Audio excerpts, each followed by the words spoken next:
La respuesta a eso es no. Y esto hay que decirlo realmente sin tapujos, ¿no? Los mapuches son originarios de Chile. Sin embargo, como dice el doctor Antonio Caponeto, ¿no? Si originario es todo aquel que estuvo antes, en el transcurso de la historia siempre habrá alguien antes.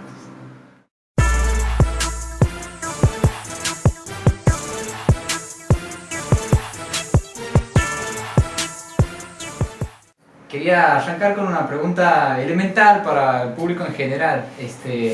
¿Los mapuches son un pueblo originario de aquí de Argentina?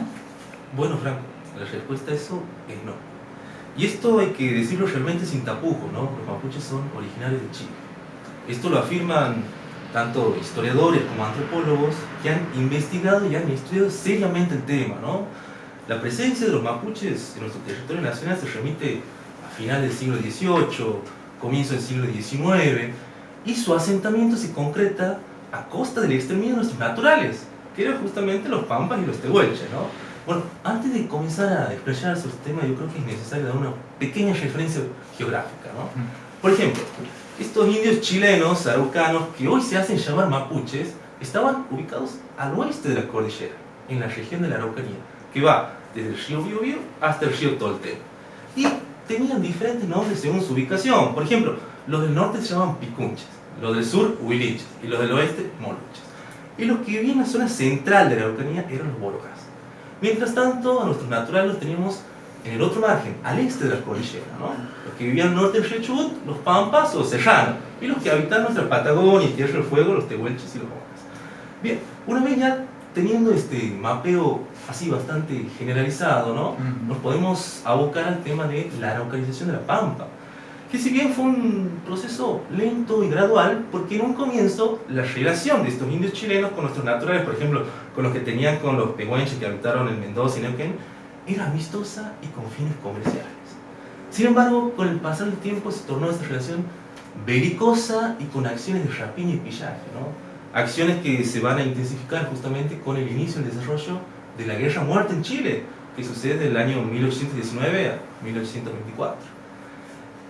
Lo que produce esta guerra es que estas acciones se agudicen y los mapuches comiencen a entrar en son de guerra, las incursiones sean en son de guerra. Va a provocar la huida de Chile hacia nuestro territorio nacional, consecuentemente, bueno, su asentamiento y el exterminio de nuestros naturales, ¿no? Esto sucede a principios del siglo XIX. Como son estas incursiones, como he dicho anteriormente, en son de guerra, los tehuelches van a enfrentarlos en diversas batallas. Por nombrarte alguna, Franco, la de Lañeo, la de Chotel Neuquén, la de Sierras Blancas, pero la última es la de Choelche en el año 1821, donde los araucanos van a derrotar definitivamente a nuestros tehuelches, ¿no? Sobre este acontecimiento histórico hay algunos documentos, como por ejemplo la carta que le escribe el comandante Calixto Oyuela al gobierno de Buenos Aires, quien por ese entonces estaba Martín Rodríguez, ¿no? En la carta relata el comandante Calixto Oyuela que un grupo de cordilleranos del oeste, o sea, el grupo de los moluches, había combatido en Choelche contra los tehuelches, pero provistos de artillería y de apoyo realista, ¿no? Porque mientras se desarrollaba la guerra a muerte en Chile, estos araucanos tomaban bandos realistas, obviamente obtenían su apoyo. Claro. Todo esto lo relata la carta y realmente, bueno, cuenta que los tehuelches poco pudieron hacer con sus lanzas y boleadoras frente al apoyo y la artillería provista a los realistas, ¿no? Como consecuencia, ya he dicho anteriormente, es la derrota definitiva de los tehuelches. Se quedan con sus territorios que habitaban los tehuelches, las salinas, las pampas, después los territorios al norte del Río Negro y el Río Colorado. Y los tehuelches, bueno, van a recluirse más hacia el sur de esos ríos, ¿no? Del Río Negro y del Río Limay. Iba a comenzar un proceso de rápida mestización de sus mujeres con estos indios invasores, porque obviamente la mayoría de sus hombres habían muerto en esta batalla. Esto en lo que refiere a los tehuelches. Ahora con el tema de los serranos o de los pampas, el grupo de araucanos que va a incursionar y va a provocar su masacre, por decirlo de alguna manera, es los borocas. Después de ser derrotados en la guerra muerte por los huiliches, van a cruzar vencidos la cordillera, van a malonear Mendoza, San Luis, cruzan la Pampa, llegan a Buenos Aires y ahí van a masacrar a los pampas que estaban asentados, por ejemplo, en Sauce Chico o en Sierra de la Ventana, ¿no? para después terminar diezmando la población recién en el año 1830, que se da una de las últimas batallas en Bahía Blanca, justamente en las puertas de Fortaleza Argentina. Sí. Sobre este acontecimiento histórico también hay un documento, y es la carta del jefe de la Fortaleza Argentina, Martiniano Rodríguez, en el cual, bueno, él escribe una carta que había escuchado esa tarde del 26 de septiembre del año 30, los ruidos y los gritos de los pampas siendo asesinados por Borgas, y curiosamente también siendo apoyados por tropas realistas, ¿no? En este caso los hermanos Pincha. Todo esto obviamente lo relata con mucha impotencia, ¿no? Porque no pudo intervenir porque tenía órdenes expresas de Buenos Aires de no confrontar con los Borgas, ¿no? Y bueno, y esta derrota que se da en el año 30 ya va a ser la última estocada a nuestros naturales, pampas y tehuelches, ¿no? Los araucanos se van a apoderar del territorio y lo van a denominar como la Magna Araucanía. Desde este tiempo ya es el predominio definitivo de los araucanos en los territorios. Después, posteriormente, bueno, vendrá Cafulcurá y fundará la Confederación Araucana, los reinos grandes, pero eso ya es otra historia, ¿no? Sí. Bueno, como lo acabamos de ver, los araucanos, como se llaman hoy mapuches, son originarios de Chile. Cruzaron su cordillera y su asentamiento se dio a costa del exterminio de los pampas y de los tehuelches, ¿no? A este proceso se lo conoce como la araucanización. Araucanización. Che, Ezequiel, qué interesante el dato sobre los Borgas, o sea, un término absolutamente desconocido en la historiografía argentina de un pueblo que prácticamente exterminó a nuestros locales, a nuestros nativos.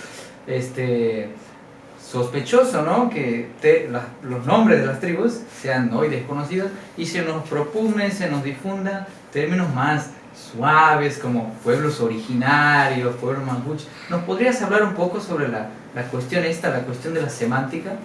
Bien, bueno, muy tal cual, ¿no? Es como vos lo has dicho, Franco. Con respecto al término de pueblos originarios que vos lo acabas de mencionar, es bien sabido que el hombre no es originario de América. Vino de Asia, cruzó el estrecho de Bering hace aproximadamente 10.000, 12.000 años. También está la otra teoría de que vino en balsa de la Polinesia y desde allí de Sudamérica pobló todo el continente. Entonces, ¿originario de dónde? ¿De Asia o de la Polinesia? Por otra parte, si tomamos, ¿no?, el término pueblos originarios en la acepción que ellos le dieron como todos aquellos pueblos preexistentes antes de la llegada del Colón, vimos que tampoco es correcto y acorde, porque como lo acabo de decir, los mapuches antes y después de llegar al Colón se encontraban en el otro lado de la cordillera. Ese término podría ser un poco acorde con los tehuelches, que según la antropología poblaron la Patagonia en el siglo VI después de Cristo. Sin embargo, como dice el doctor Antonio Caponeto, ¿no?, si originario es todo aquel que estuvo antes, en el transcurso de la historia siempre habrá alguien antes. Entonces, lo originario realmente no remite a la cuestión geográfica, de localización o cronológica, sino que remite a las causas o al principio de un ser. ¿Y cuál es nuestro ser? Nuestro ser es hispano, católico, criollo. ¿Y cuáles son las causas que dan origen a ese ser? Las causas se encuentran ahí, en el descubrimiento, la evangelización y civilización de España en América. Bien, Ezequiel. O sea, el término pueblo originario, ya sabemos, va al tacho. ¿Y sobre el término mapuche? Bien, bueno, Franco, este término realmente carece de sustento histórico, ¿no? No hay ningún documento, ni siquiera en las crónicas de los españoles se menciona ese término. Es más, ni siquiera en la expedición de Roca, ni de Rosas, en las campañas de desierto, no se lo menciona. Ni siquiera aparece en la historia oficial de las provincias de Chubut, de Neuquén, ni en sus museos históricos. El término no aparece. Es más, no hubo ni siquiera ningún cacique, ningún guerrero, ningún chamán araucano que se haya llamado a sí mismo mapuche, ¿no? La real forma de designarlos antropológicamente a la etnia es justamente ándido araucano. Este término mapuche, que aparece recién en 1902, 1903, en la lengua mapudungun, mapu significa tierra, che significa gente, ¿no?, gente de la tierra. El fin de este término es justamente aglutinar y homogeneizar a los aborígenes que vivieron o que viven en Argentina y Chile, ¿no?, haciéndonos parecer que todos pertenecen a la misma etnia e incivilizando las etnias como por ejemplo araucanos, pampas y tehuelches, ¿no?, que no eran iguales, similares. Y ese es el sentido y el trasfondo político e ideológico, ¿no? De ahí justamente que surge esta concepción errónea de la nación mapuche. Claro. Che, Ezequiel, yendo al tema político, ideológico, Vemos también que el término mapuche va siempre acompañado de la banderita esa, la banderita llena de colores, con cubitos y eso, y con el símbolo ese raro. ¿Qué nos puedes decir sobre la bandera esa del mapuche que la vemos ondear hoy en día en las provincias del sur? Sí, tal cual, Franco. Realmente con la aparición del indigenismo afloraron diversas ideas que realmente no surgieron en ningún toldo y estandartes que no son nada originarios, ¿no? Por ejemplo, por citar a algunos, el antropólogo y historiador Rodolfo Casimiquela, que es un experto en cultura araucana y tehuelche, más hablaba lengua tehuelche, cuando comenzó con sus investigaciones, con sus estudios, la reacción que tuvo fue la de indignación al ver que en los araucanos habían aparecido costumbres nuevas que nada tenían que ver con su idiosincrasia, como por ejemplo una ideología anarco-marxista, ¿no? Que se ve reflejada en los piquetes o concretada en sus organizaciones como la RAM de la Resistencia del Clan Mapuche, que por las mismas palabras de su fundador, Facundo Xonguala, dice que tiene una posición antiimperialista y anticapitalista, ¿no? Este sujeto que también es un sujeto bastante caricaturesco, que tiene un pasado flogger, un pasado gaucho, y más, es un mestizo.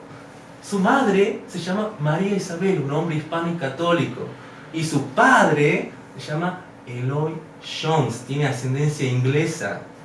Bueno, esto que para nosotros es incoherente y hasta tragicómico. Tragicómico, tal cual. En la realidad actual, no sé si es muy incoherente, ¿no? Porque ¿sabes dónde tienen su ONG, la sede de su ONG, estos supuestos pueblos originarios? Seguro que no la deben tener aquí, ¿no? En Argentina. Acertaste. La tienen en Inglaterra, en Bristol.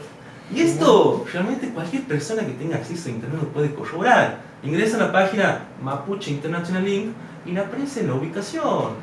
Le aparece quién integra la comitiva también. Que si bien la preside Ronaldo Mariqueo, que es un mestizo también chileno, los demás son todos apellidos ingleses.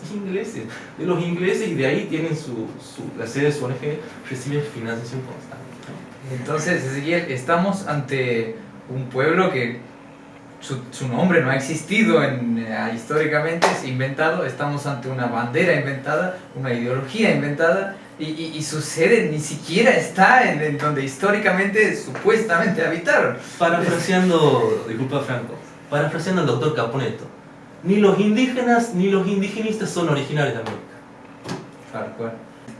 ¿Alguna bibliografía que nos quieras recomendar, Ezequiel? Bien, realmente yo el primer libro que leí sobre el tema es un libro realmente muy cortito, muy simple, de lectura muy amena, del autor Federico Adisi, que se llama RAM, Terrorismo Internacional, ¿no? Que es el tema justamente que abarca exclusivamente los mapuches, la cuestión histórica, jurídica, ideológica y política, ¿no? Es un libro cortito pero muy sustancioso. Y otro libro que leí es justamente el libro del profesor Porcel, que se titula La Araucanización de la Pampa, Tehuelches, Pehuenches y Mapuches Invasores, ¿no?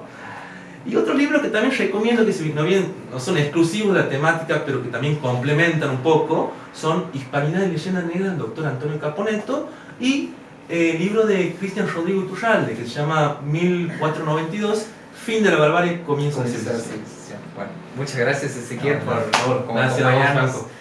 Nos vemos en la siguiente entrevista.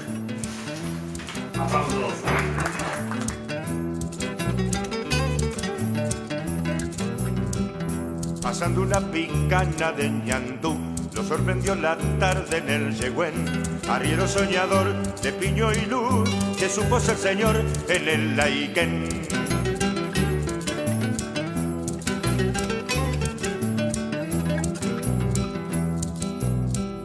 Con un perro pelao y un cascabel, un caballo cansado, viejo y cinchón, ahí anda guanaqueando don Yatel, cacique cimarrón de la Oliquén.